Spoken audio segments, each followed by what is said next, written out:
sehingga kita telah dapat hadir pada acara Lokakarya KKN BKN Universitas Riau tahun 2024.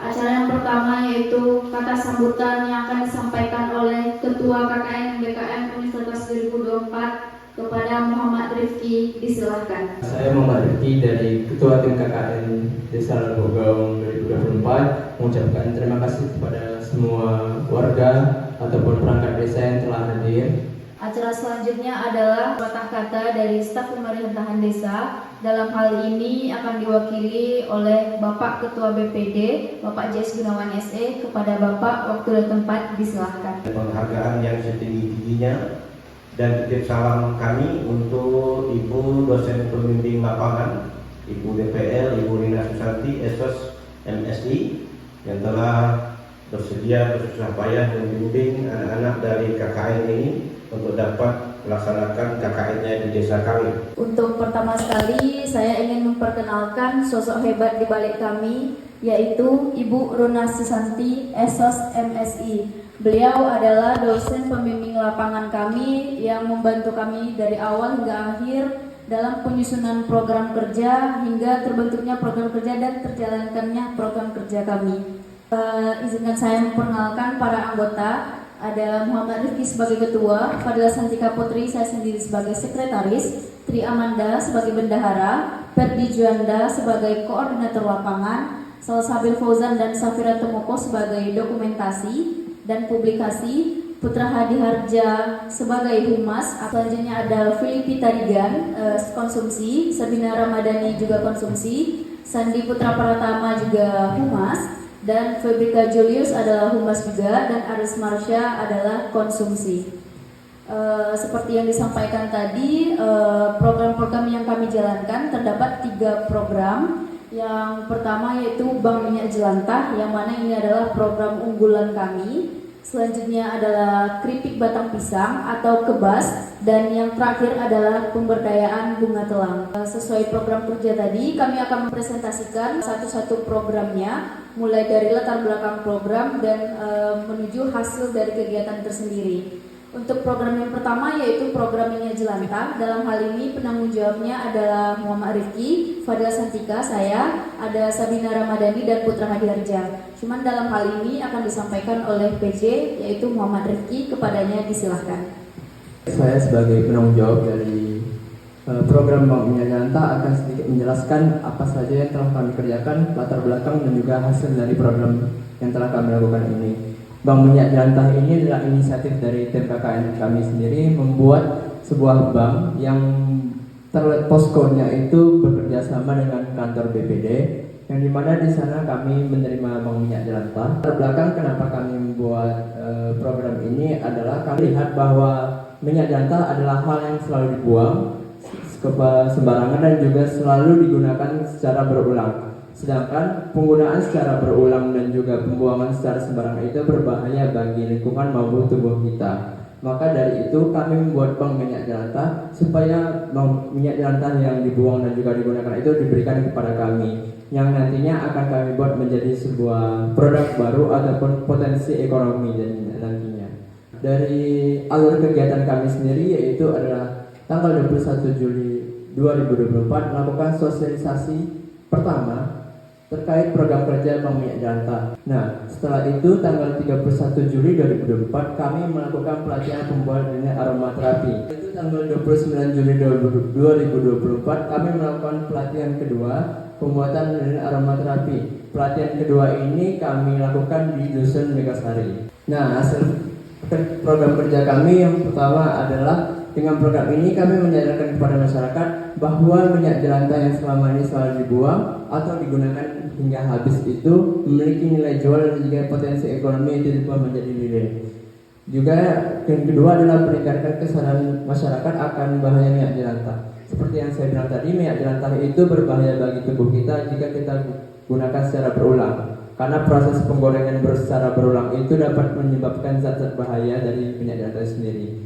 Juga kalau kita buang minyak jelantah secara sembarangan itu berbahaya bagi lingkungan. Bisa mencemari sungai ataupun mencemari kualitas tanah dan juga kualitas air yang tempat dibuang tersebut. Maka pelatihan tadi kami buat sebuah berita yang disebarkan di media berita, yaitu pelatihan pertama yang dilakukan di Dusun Sukamaju. Bapak atau Ibu yang ingin melihat silakan di scan barcode-nya. Yang kedua ada video YouTube pelatihan ini yang kami kerjakan di Dusun Sukamaju. Bagi Bapak dan Ibu boleh subscribe juga YouTube kami KKN EBKM Desa Lubuk Gaung. Di sana semua pelatihan dan juga kegiatan kami rangkum dalam video-video tersebut. Untuk Kebas sendiri penanggung jawab oleh Perdi Juanda dengan beranggotakan Safira Tomoko, Arlis Marsha, dan Filipi Tarigan. Kepada PJ atau Perdi Juanda, waktu 4 disilahkan. Assalamualaikum warahmatullahi wabarakatuh. Perkenalkan, nama saya Perdi Juanda. Di sini saya sebagai penanggung jawab dari Proker Kebas atau keripik batang pisang. Nah, sebelumnya saya akan menjelaskan apa itu Proker Kebas. Kebas adalah keripik batang pisang. Nah, di sini kami mengolah batang pisang menjadi suatu keripik. Nah, diolahnya batang pisang itu melalui teknik khusus yang sudah kami pelajari, try and error, bukan hanya sekali hingga 2 kali, tapi sudah berkali-kali. Nah, latar belakang dari program ini ialah di saat survei KKN ini kami melihat banyaknya sekali batang pisang di daerah sini, entah itu di depan rumah warga, entah di samping, pokoknya banyak dijumpai batang pisang di desa ini. Sehingga kami mencari di beberapa literatur, ternyata batang pisang ini bisa dimanfaatkan atau diolah kembali. Sebagai contoh, yaitu kebas, keripik batang pisang. Selama program ini kami sudah menjalankan beberapa kegiatan, yaitu sosialisasi dan pelatihan. 21 Juli kami sudah melakukan sosialisasi pertama, yaitu pengenalan siapa saja yang menjadi anggota dari program kebas ini. Selanjutnya 25 Juli kami melakukan pelatihan pembuatan hingga pengemasan kebas. Nah, ternyata kebas ini bukan hanya untuk dimakan saja, juga bisa dijadikan ide usaha. Karena ini termasuk makanan atau jajanan yang termasuk langka gitu, atau bisa dibilang jarang orang jualnya. Jadi sehingga pembelinya tertarik. Tanggal 29 Juli kami kembali melakukan pelatihan, yaitu di salah satu rumah warga, dan pesertanya itu ibu-ibu PKK. Selanjutnya kami ada sosialisasi kembali di dusun sebelah yang menyeberang. Itu kami juga mensosialisasikan bagaimana cara apa itu proker kebas. Tetapi kami tidak melakukan pelatihan di sana dikarenakan waktu dan beberapa kendala. Kami hanya memberikan video tutorial yang sudah kami upload di YouTube. Dengan adanya pelatihan dan sosialisasi ini, kami sudah memberikan pengetahuan serta keterampilan baru kepada masyarakat sekitar terkait pengolahan limbah, khususnya limbah organik dari batang pisang ini menjadi suatu makanan yang dapat dimakan. Selanjutnya itu peningkatan kesadaran lingkungan. Yang awalnya limbah itu tidak digunakan atau dibuang secara percuma, sehingga sekarang masyarakat sudah menjadi sadar akan lingkungan tersebut. Di sini kami sudah menerbitkan beberapa berita terkait sosialisasi dan pelatihan yang kami lakukan. Mungkin link beritanya bisa kami berikan nanti. Ada video YouTube juga, masih di channel yang sama, di KKN EBKM Lubuk Gaung 2024. Bisa ditonton dan dipraktikkan di rumah. Baik, terima kasih kepada Perdi selaku penanggung jawab Kebas. Baik, perkenalkan, nama saya Amanda. Saya akan menjelaskan sedikit tentang program kerja terakhir kami atau yang ketiga, yaitu pemberdayaan bunga telang. Kenapa kami mengambil program kerja ini? Alasan pertama adalah dari potensi desa, sama seperti keripik batang pisang. Pada saat survei kami melihat tanah di desa Lubuk Gaung ini cukup subur dan cukup mudah menjadi media tanam untuk menanamkan bunga telang yang harganya bisa mencapai Rp1.113.000 dalam takaran 1 kg.